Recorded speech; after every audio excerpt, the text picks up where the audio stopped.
A very good evening and welcome. This is Weekend Primetime News here on MTV Sports and Shakti TV. I'm Ramesh Irugal Bandara. Let's start off with a look at your headlines this evening. Months-long drought ends with blessed rains. Schoolgirl sits for the Grade 5 scholarship examination from hospital. Known timber racketeer behind the bundling of Kumbuk wood in Ampara. An Action TV investigation. Shootings in Vallampitiya and Thelawala, 1 dead. Mahela Jayawardene scores a half-century in his final test innings.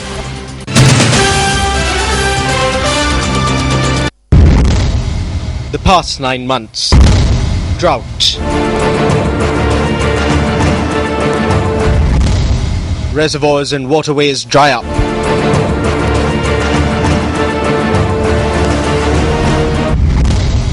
Farmland wilts away.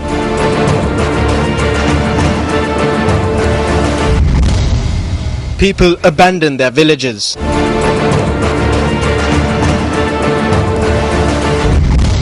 The desperation for a drop of water.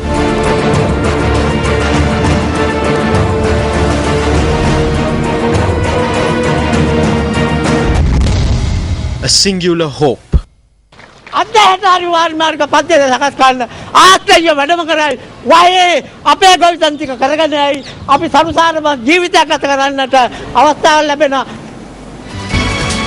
Well, bringing a respite from the relentless heat, several areas that were hit worse by the drought experienced rains last night and this morning. Our reporters say that rains were experienced in the Anuradhapura, Polonnaruwa, Trincomalee and Munragal districts during last night and this morning as well. 178,392 people in 62 Gramanidari divisions in the Polonnaruwa district were affected by the drought over the past several months. The rains that have been falling since last night were no doubt welcomed as a blessing by these people.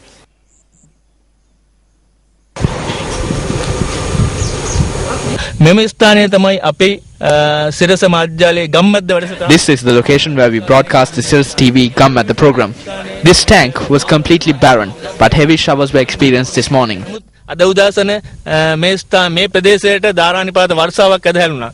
Polonnaruwa District Secretary Nimal Abesiri noted that the Valikanda area, which was severely affected by the drought, received continuous rainfall for over 2 hours. අපිට මේ වේ බින්දුව ගොඩක් වටිනවා. මේ අවුරුද්දට ඉපදුණු දරුවෙක් මං Yesterday would be the first time a child who was born this year would have got a chance to experience rain. We would like to thank God for bringing us this rain. This is a blessing. දෙවියන් වහන්සේට ස්තුති කරනවා මේ ලැබුණු වැස්ස ගැන. Madhuragiriya was among the administrative divisions that were worst hit by the drought. Newsfirst reported on the effects the drought had on the populace there over several occasions in the recent past. While all reservoirs and waterways in the area had dried up, the people of Madhuragiriya also faced numerous issues in accessing clean drinking water. All wells in the villages of Migaswava, Vadigewava, Kumukunavela and Pathokwewa had dried up. Rains were experienced in several parts of Madhuragiriya last night and this morning.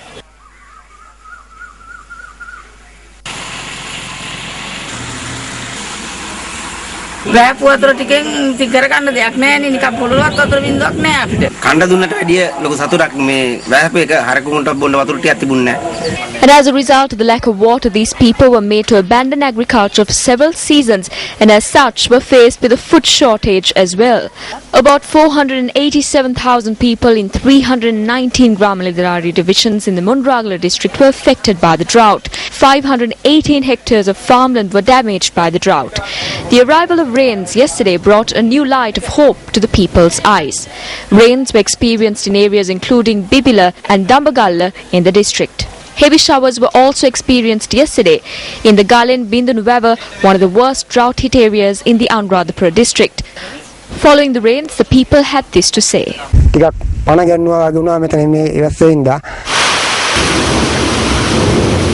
Rains were experienced in Anuradhapura last evening and this morning.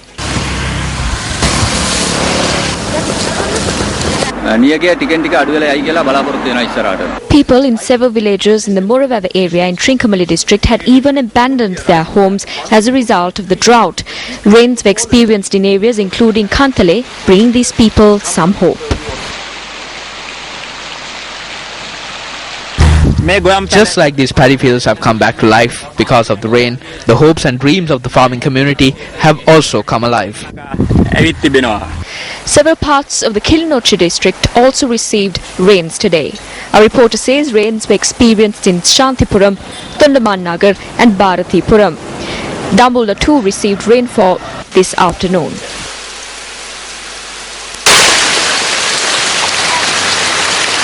The Director General of the Sri Lanka Mahaveli Authority, however, notes that the rains did not have any impact on the water levels of Mahaveli scheme reservoirs.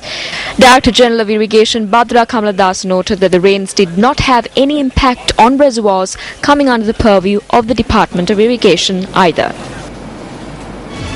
While rains were experienced in those areas, a gale force wind that blew through a number of other areas damaged several homes. 41 houses have been damaged as a result of the winds that blew through the areas including Raja Ala and Suryapura in Kantale. About 7 roofing sheets are broken. The power lines are also down. We saw the metal sheet being blown away. My mother and I hid under the table. We came to collect my brother's books as he is sitting for the advanced level examination. The books were wet. Sivali College in Kantale was also damaged owing to the winds. The electricity supply to the area has also been disrupted as a result of fallen trees. A number of houses were damaged as a result of the winds that blew through the Ikiriyankumbura area in Ridimaliadda. A ward in the Ikiriyankumbura Rural Hospital was affected by the strong winds that blew through the area. The electricity supply was also disrupted. With that, let's now take a look at the weather forecast for the next 24 hours. A very good evening to you and welcome to Weather First, where we bring you the latest of the weather conditions over the island. Well, the highest rainfall of 110 millimeters over the past 24 hours was recorded in Mihintale, while the highest temperatures of 37.5 degrees Celsius was recorded in the Polonnaruwa district. The Met Department says that showers or intermittent showers or thunder showers could be expected in the sea areas of the coast. The Met Department warns that sea areas of the coast from Putlam to Pothuwil via Hambantota and Galle could get rough at times as wind speeds are expected to reach 60 kilometers per hour. The Met Department is forecasting showers in the western, Sabargamur, central and northwestern provinces as well as Galle and Mathura districts tomorrow. Let's now take a look at the forecast highs for the next 24 hours in other areas of the country.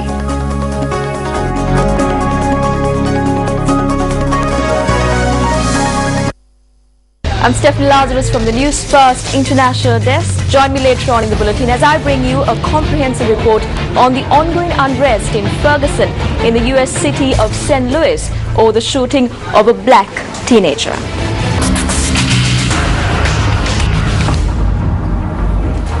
Welcome back to the news. The Grade 5 scholarship examination was held at 2,870 examination centers around the country today, and it began from 9:30 a.m. and went on till 12 noon. The Department of Examination notes that more than 300,000 students sat for the examination this year. Meanwhile, we received this report from Pittabedra Mathura of a situation faced by a group of officials, including 2 invigilators. Children sitting for the scholarship examination in Tennahena Pittabedra were to sit for the examination at the Pittabedra Mahavidyalaya. Although the students arrived at the examination hall on time, an unexpected incident prevented 3 students from coming to the examination hall. The Balapat Alla is a waterfall that crosses several villages in the Tennahena area in Pittabedra.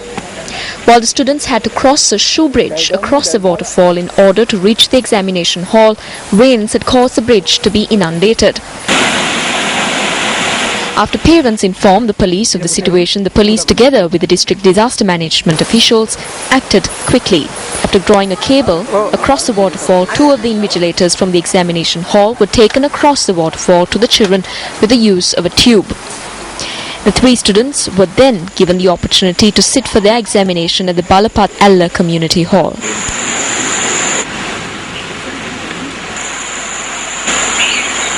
We have to go from one end of the river bank to the other. My son had to stay on the other side of the river bank for 2 days. All we ask is to build us a bridge. Our children find it difficult to travel. Patients are severely inconvenienced. If a bridge is not built, how will our children sit the examinations? Once the students handed in their answer scripts at the appointed time, officers of the Navy got the two invigilators across the waterfall. We have been facing this issue for years. These bridges submerge in water and we refrain from going across and stay on the bank. We stay away from walking across the bridge when there are children. We are helpless. Area residents heaped praise on the officials who undertook this brave endeavour to uphold the right to education of 3 children.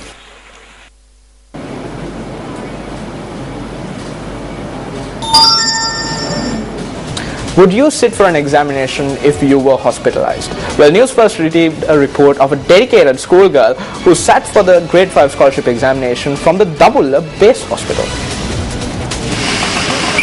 A.M. Sandali Punsarani is a Grade 5 student at Veera Vijay Vimalratna Vidyalaya in Inamalua. Sandali left her home this morning brimming with hope and confidence to sit for the Grade 5 scholarship examination. The bus she was travelling in collided with an army truck in the Inamalua area on the Dambulla Hambaran road. Although Sandali had been hospitalized, she was deprived of the chance to sit for the examination.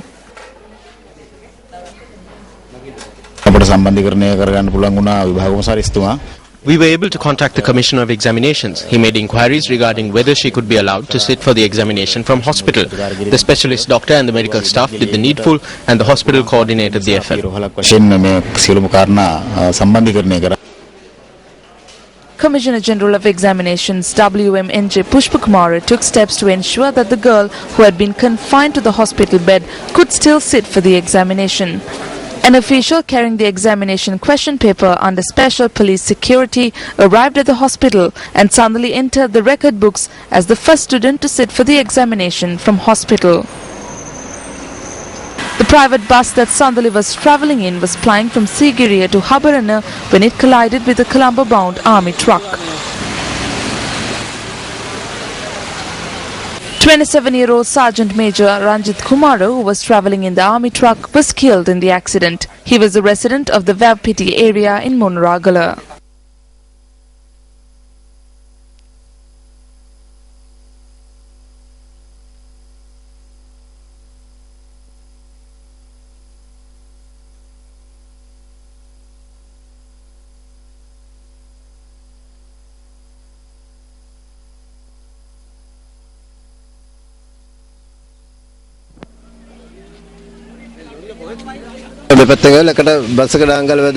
They came from both sides and collided head-on. 2 of the soldiers were trapped. The crowd broke into the vehicle, got them out and took them to the hospital. 27 persons, including 3 soldiers, were injured in the accident. The medical superintendent of the Dambulla Base Hospital, Duminda Dias, noted that the injured, including Sandali, are continuing to receive treatment. Well, our website www.newsfirst.lk has a comprehensive report on this story as well. With that being said, let's head in for Crime Watch.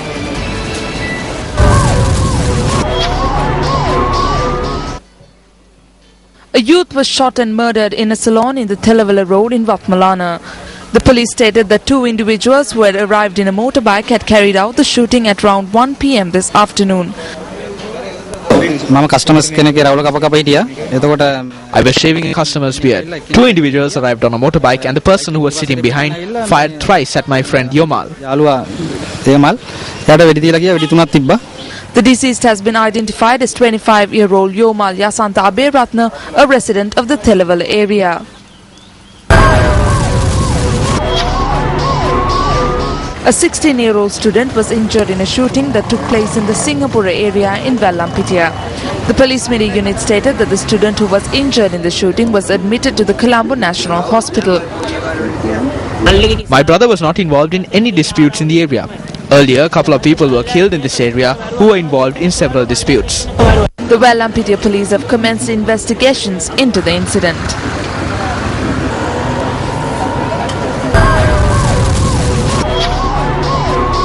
Well, the grade 5 scholarship examination for students from 4 Tamil medium schools in Deniyaya was held at the Deniyaya Rajpaksa Vidyalaya.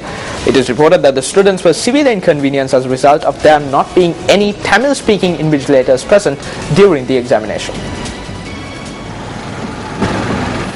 Students from the Beverly Tamil Junior School, the N. Celeste Tamil Junior School, the Anil Kanda Tamil Junior School and the Anfert Tamil College in Deniyaya sat for the grade 5 scholarship examinations at the Deniyaya Rajpaksa Vidyalaya today. The students sat for their examinations in Hall 1 at the examination centre. Parents said their children were inconvenienced as there were no Tamil-speaking invigilators in the hall. Our children only had Sinhala-speaking teachers. There weren't any Tamil-speaking teachers for the Tamil children. They weren't given papers for rough work either. Our children were faced with a great difficulty. Our children cannot speak Sinhalese. This must be resolved. I do not know how the children sat for the examination. In the future too, these children will face the same problem. This is not good.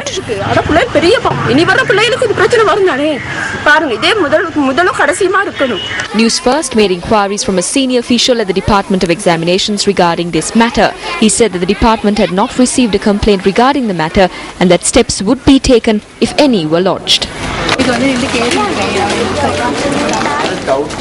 If you're just joining us, this is Weekend Prime Time News on MTV Sports and you're just in time for Action TV.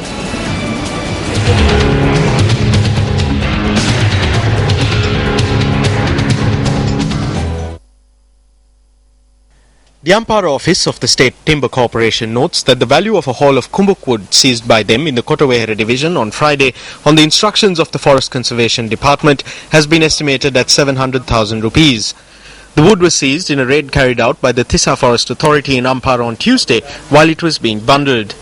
Yesterday, Action TV exposed the fact that the Ampara Divisional Secretary had informed the Gramaniladari of Kotawehera in writing to assist a group of officials from the Divisional Secretariat who would be arriving there to bundle the wood from the trees which he claimed were fallen trees in the Olanda Alla Reserve in Kotawehera, which comes under the purview of the Forest Conservation Department, and transport them to a privately owned timber mill. While some of the contents of this letter are false, the most serious factor here is that the Ampara Divisional Secretary has attempted to mislead the Gramaniladari by noting that copies of the letter have been addressed to the State Timber Corporation, the Ampara District Forest Officer and the Superintendent of Police in Ampara. When the raids unit of the Thissa Forest Authority in Ampara and 4 police officers arrived at the location on Tuesday, it was discovered that 2 officials attached to the Divisional Secretariat of Ampara were steering the task of bundling the timber. The officers who carried out the raid have informed the District Forest Officer that the 2 officials from the Divisional Secretariat had refrained from making statements to them. The officers carrying out the raid had only recorded statements from the 2 men who were bundling up the timber. While both of them are residents of Igniagala, one of them is an individual who has been arrested by the police on numerous occasions in connection with timber rackets and has been released on bail after being produced in court. While this individual's name is renowned in the timber racketeering circles, it has also been revealed through this letter that these 2 men had used a pickup truck belonging to the Ampara Divisional Secretariat to go to the location to bundle up the timber and transport it to a private timber mill.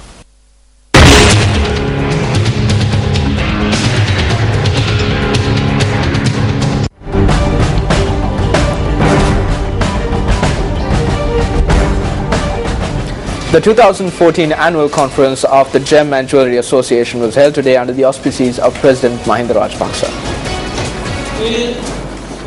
The Presidential Media Unit says association members representing all districts attended the annual conference held in Colombo today. The President presented awards and prizes to officials who had worked towards the betterment of the Gem and Jewellery Association.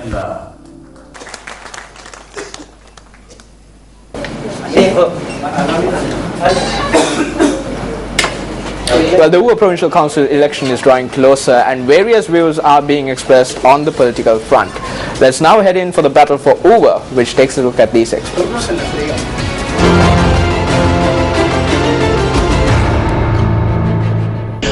If we are to take the socio-economic progress we have achieved in this country forward, then we must register a strong victory at this election. Do not reduce the number of votes we received last time in any way. එක්සත් ජනතා නිදහස් සන්ධානයේ එජානිස එක්සත් ජඩයන්ගේ නිදහසේ සංවිධානය You are being trapped by this organization once again. As a result of that, you will have to wait another 5 years without water for your crops. You will have no water to drink.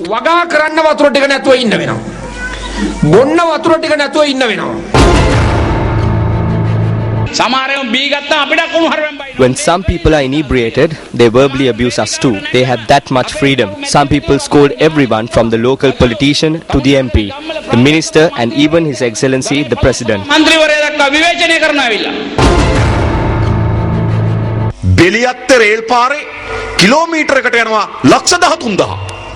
They are spending 130 million to build the railway tracks in Beliatta. Think about it. How many factories could have been built with the wealth they are spending on the Beliatta railway line? A large number of factories could have been opened in several districts. The youth would receive jobs through these factories.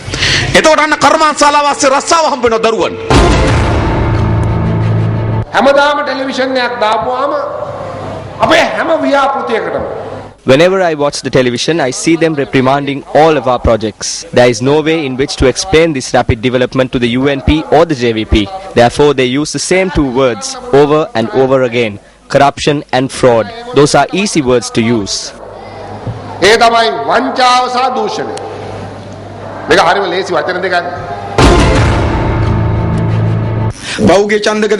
At the last election, they said they would build a superb country. Do you remember?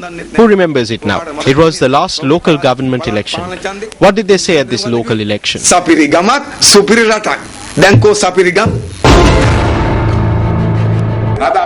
We attended several meetings today. We did not hide. Many politicians begin to shiver when you mention an election. They wonder how they are to go forth and what they have done. Today, we can go forth with pride.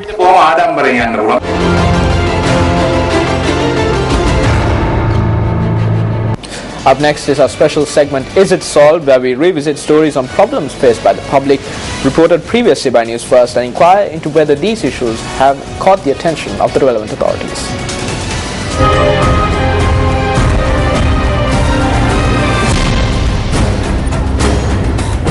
On the 29th of July, Newsfirst reported on the health concerns that have been raised as a result of the Berwala Pradesh Sabha dumping waste in the cemetery for the villages of Malivangoda, Yakwata, Govindawata and Kalawila. Subsequently, the SLFP organizer for the Berwala electorate, Minister Rajitha Sena Ratna, promised that he would resolve the problem within 3 months. The National Water Supply and Drainage Board has stopped a leak that had been persisting for close to 3 weeks in Hinkenda, Kurukulavala in Ragama after the problem is covered by Newsfirst. Area residents expressed their gratitude. Although their eyes did not open when we told them, following the report by Sirasa, they came immediately and fixed the pipes. We are thankful for this.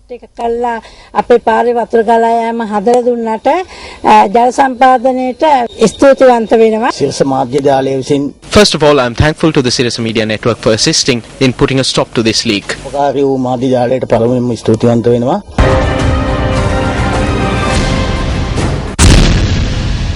Last Sunday, Newsfirst aired the views of area residents who accused the relevant authorities of failing to maintain the purity of the environment around the historic Ravana Alla waterfall. Inquiries have revealed that authorities are yet to take steps to clean up the environment.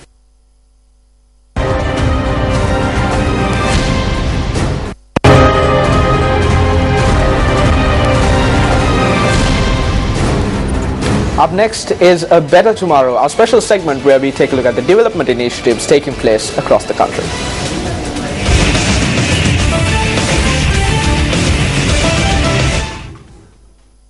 Kurunegala is one of the commercial hubs of the country. The Ministry of Defence and Urban Development has undertaken the responsibility of beautifying this busy city. A program is currently underway to develop a 3-kilometer stretch of land from the Kurunegala River to uplift public facilities. The premises will comprise of footpaths, cycling tracks and a food court.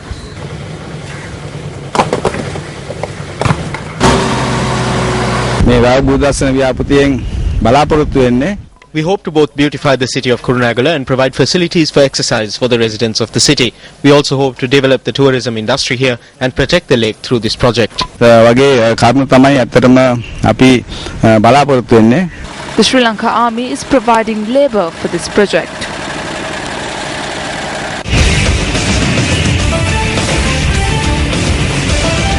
On the business news tonight, the Central Bank of Sri Lanka says that Sri Lankan exports during the first 6 months of this year have increased. Now they expect this trend to continue throughout the year. According to the central bank, Sri Lankan exports brought in a total of $4.4 billion during the first 6 months of the year. They note that this is an increase of 15.7% in comparison to the same period last year, where exports accounted for only $3.8 billion. The central bank foreign reserves also grew thanks to a 10% increase due to money sent back by migrant workers and a 33% increase in the tourism sector. The central bank indicates that progress made in exports has reduced the trade allowed Sri Lankan foreign exchange reserves to surpass the 9 billion mark, which is an all-time high.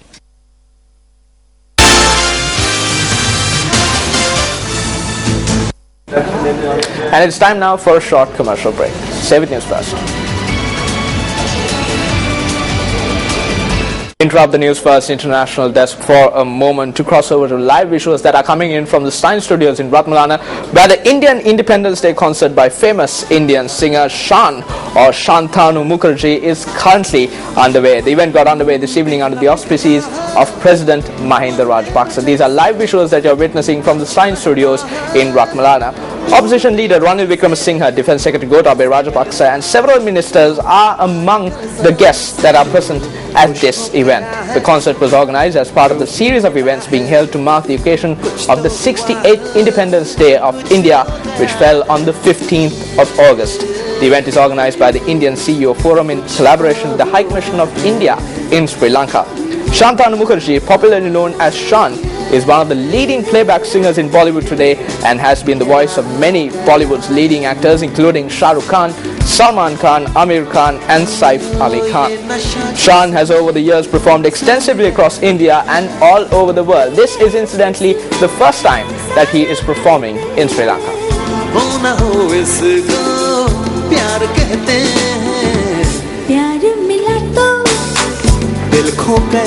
Once again, these are the visuals that are coming in from the Stein Studios in Ratmalana, where the Indian Independence Day concert is currently on the way.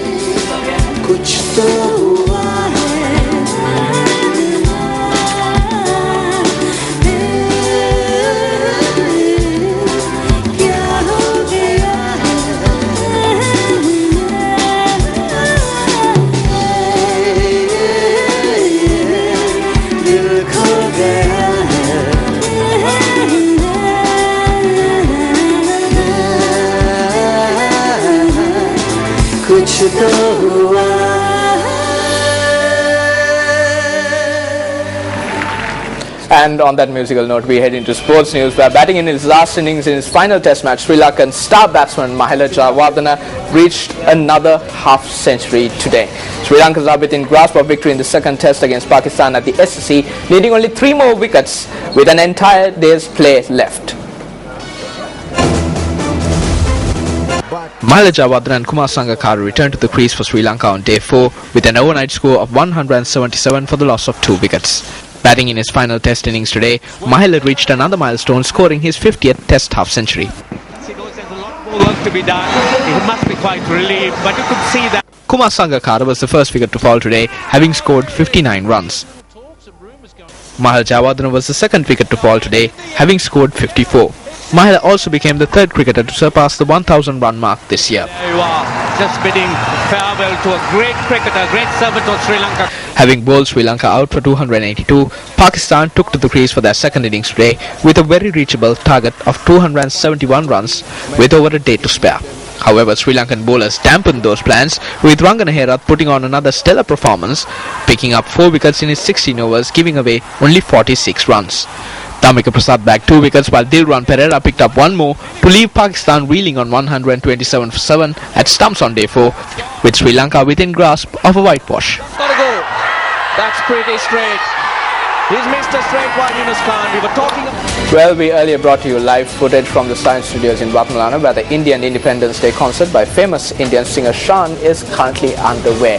Well, the event began under the auspices of President Mahinda Rajapaksa, and we have the footage of His Excellency the President arriving at the Stein Studios in Ratmalana to attend this concert. Now, just a reminder, this concert is being held in line with the Indian Independence Day celebration, which fell on the 15th of August.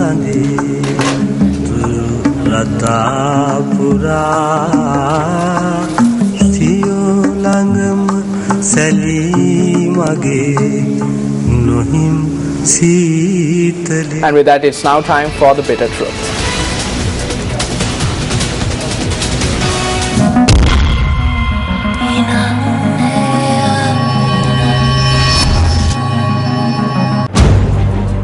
Last week on The Bitter Truth, we questioned as to who should be responsible for the tragedy surrounding. And with that, we wrap up this edition of Weekend Primetime News. For the Newsfirst team, I'm Ramesh Irugal Bandara. Good night.